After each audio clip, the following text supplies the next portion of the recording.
Welcome back to Fits with Fanny. I'm Jem. And I'm Sam. We're back on location today because Sam's got a really busy day. I've got a really busy day. So we're trying to sort of like meeting in the middle. We're just trying to meet in the middle a little bit today. Cram some extra stuff in whilst we can. Well, just not busy enough. I know, yeah. I literally got back from holiday and my to-do list is just... Oh no, honestly, Joe, like I have like a house to-do list and I have a work to-do list. And the house to-do list seems much more nicer than my work to-do list. Yes, but that's because every time I start something on the work list, like 10 other things appear. Yeah, but that's also because on your house list, it's Christmas decorations, even though it's November. My Christmas tree's up. My big one with the white snow and the colour coordinated decorations. It is up in the front room. It's November. I can't wait to get the rest of the stuff out. Oh I've got my stair garland, which will be coming out. I'm waiting for my black now Christmas tree because it's got no autumn decorations on. So it's now no longer an autumnal tree. It is now a black Christmas tree. But that is de-smoking currently in. Because Sam tried to burn her own house down in the back garden. It's been a week. But we're quite fitting actually. Then we're going to talk today about self-talk. Yeah. And how, so then the difference between how you talk to yourself and how you would talk to somebody else or somebody that you know about the same thing. So we are very good at negative self-talk towards ourselves, but we would never say that to somebody else in the exact same situation. Not at all. Or going through the same thing. So a really big example for me of that is where people have this like negative self-talk of I'm going out at the weekend, so there's just no point in me sticking to anything all week. Yeah. You would never say that to somebody else. You'd be like, well, it's just one meal. Yeah. So have the one meal, enjoy the one meal, but that doesn't ruin the rest of your week. Yeah, absolutely. Like and how we talk to ourselves 100% will shape your mindset around everything. It is in all the self-education books that I read. One of the not self-help, self-education. One of the biggest things is self-talk. It is how you talk to yourself, because I mean, you imagine like a kid, for example, if you keep telling a kid from the age of 1 that they're a bad kid, they're going to be a bad kid.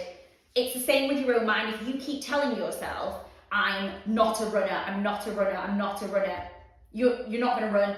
I'm not fit, I'm not healthy, I'm not fit, I'm not healthy. You're not going to be fit, you're not going to be healthy. Whereas actually, if you say to yourself, even if you don't believe it, there's a lot of like research and things out there that's all about fake it until you make it. And actually, just telling yourself, I am X, Y, and Z, I am X, Y, and Z, whether you believe it or not, to start with, has a huge impact, because over time, you start to, because that's all you're hearing, you start to believe it. Absolutely. But I mean, we've done a little bit about it before, being able to name 5 things that you love about yourself. It's a very similar thing. How you talk to yourself impacts everything. How you talk to yourself is either going to set you up for success. Yeah. Or it's going to set you up for failure. Yeah, exactly. And the only way you're going to set yourself up for failure is if you are negatively self-talking to yourself and you are saying you cannot do something, or you haven't got the time to, or you can't do this, or you can't fit that in, or you are this kind of person, or you are that, and you pigeonhole yourself. Whereas if actually flip that round and think about, well, hold on, how would I talk to somebody else? So it's really funny, I've been doing this with, got like a festive fitness push. It's like a 4-week thing which I've been doing for free with like past and current clients, and that was on a Friday. Every Friday I say, right, okay, you need to tell me something that's like a positive thing about yourself this week, right? Or a positive self-talk point. And on Friday, one of my best friends, little WhatsApp group with my besties, and one of my best friends put something that was quite negative towards herself, and I was like, stop. Just stop. No, it's a no negative talk Friday. Yeah, absolutely. It's not happening here. Yeah. And we're not doing that today. So instead, I want you all to give me a positive thing about yourself. Yeah. It can be anything if it can be from today, it can be for the rest of the week. I said, but I want a positive thing about yourself.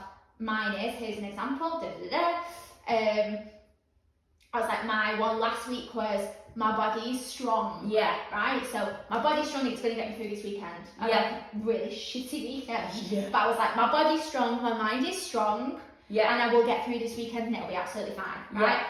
Rather than, oh my god, this has been the worst weekend and I can't deal with it. Like, Which oh you my God. could have done. There were moments where I really wanted to just curl up under the covers and Yeah, the yeah, I words can imagine. to just leave me alone. Yeah. But did not. And it was very much, that was like not last week, the week before. I can't remember what my one for this Friday was actually, to be fair now. But yeah, and I was like, no, I want you to, and like honestly, some of them really struggled. Yeah, it is. I had to Google like what like a positive self-talk is. Yeah. Like what, like how do I do? I was like, okay, well, what would you tell me in that situation that you're in right now? Like, tell me what you would say to me. Yeah. And she was like, oh, I would say this. I was like, right, now turn it around and say it to yourself. Say it to yourself. And I think that's a lot of what to do and how to do it. If you find yourself getting really caught up in negative self-talk, oh, I can't do this, can't do this. Imagine you're talking to your friend. Yeah. What would you, if they were saying all of that to you, what advice would you give to them? Yeah. If they were turning around and saying to you, oh, I'm ugly, I'm never going to be able to fit in that dress again, or I'm never going to be able to progress in my career, what would you say to them? Because you wouldn't turn around and go, yeah, you're shit actually, see you later. Do you know what I mean? You wouldn't, would you? You wouldn't turn around and go, yeah, actually, I think you're a knobhead as well, see you later, bye. Bye. You'd end up, you would talk them around it, you would give them some sort of pick-me-up, you would give them some sort of positive spin on it. You know, you would turn around and say, okay, well, actually, your career's is going a bit slower at the moment, but it's giving you more time for your kids, or it's giving you more time to do the courses that you need to then be able to progress in your career. It takes time. You wouldn't just say, oh yeah, you've tried it for a day, you may as well give up now. Yeah. And we are, as trainers, as personal trainers, we are the self-talk cheerleaders. Always. Once a cheerleader, always a cheerleader. So, like, that's what our clients, that's what we are there for. Yeah. We can't do it for you. No. But what we can do is we can go, okay, if you can't positive self-talk yourself, I'm gonna switch your negative for you. And this is what, and there we go. Now take that positive and manifest that positive self-talk. Absolutely. But I think that's part of the problem sometimes, and I think this is why I say fake it until you make it, because you'll say it to someone, especially clients, if they are caught up in that real negative self-talk, you'll tell them something positive and they'll go, oh, okay, thanks, but they won't then repeat it to themselves, they won't then repeat it, they won't do anything with it. And that is where that sort of like motivation comes from an action. You have to have the action before the motivation is there. Yeah. Right? So you have to have the action. The action has to come first. Yeah. There's no point in then just taking it and then doing nothing about that. Like, you have to act on that. Yeah, absolutely. And it is, and I'm doing hypnobirthing at the moment. I'm practicing hypnobirthing, and there's a lot of affirmations involved with that. And some of them, oh my god, make me want to punch myself in the face. Some of them just don't sit with me. Yeah. Because they're very hippy dippy, or they're very like. Yeah, I'll be honest. I'm not an affirmation. I'm not I'll write an affirmation on the mirror in the morning. No. I'm not that kind of person. No. I'll be honest. I'm very logical. Yeah. So I'm very in my own head. Some of them are like, I'm breathing in light and I'm breathing out any negativity, and I'm like, no, you're breathing oxygen and nitrogen and CO2 actually, and you're breathing out. Funny. So part of me is that, but then put me in a lot of the dance work that I do within regards to dance and health is underpinned by somatic dance practice. Yeah. And it's quite willy on the outside, right? Fabulous. I'll be honest. Brilliant. And it is very much like we'll do things.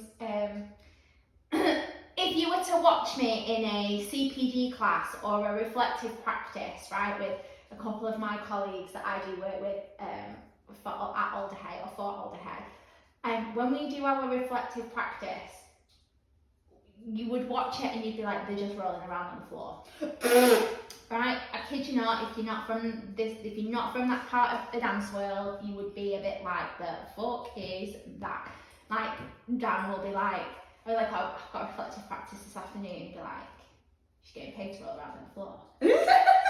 Yeah, that's literally what's happening. Literally what is going to happen. Amazing. Yeah. And literally, that's what we'll do. I'll lie on the floor, and like they'll both like have like the hands in different parts of my body, and like it's like you connecting with their breath, and it's like it's a listening touch. Oh God. Alright, and stuff like that, right? So part of me is in the right space. Yeah. It's very much like that. Affirmation's a bit too far for me. Yeah, so this is where I mean, that's quite far. Yeah, I've had to tweak some of the affirmations, I'm not gonna lie, to be like, so actually what happens is when you do your breath work, you're breathing in oxytocin, which is a happy hormone. Yes, and absolutely. you're trying to reduce adrenaline. So actually changing that, breathing in light and breathing out, is actually breathing oxytocin, breathe out adrenaline. So for me, that registers a little bit better in my brain. That's how I think about it. I think I'm breathing in to calm down. Yeah, exactly. I'm breathing in to calm down and not lose my shit. Yes. So a lot of them I've had to tweak into that, and so breathe in the happy, breathe out the angry. Yeah, exactly. So you've got to find things that work for you, and that's why it is sometimes really difficult for somebody else to self-talk positively to you, because it may not resonate with you, but you can still take what somebody else has said and change it, tweak it to how it will work. And the other good one is changing your knot into a nugget. I learned this when I was on like LM, old school advanced training or whatever. So you turn what you're not good at, or what you're telling yourself you're not good at, into like a nugget of positivity or whatever.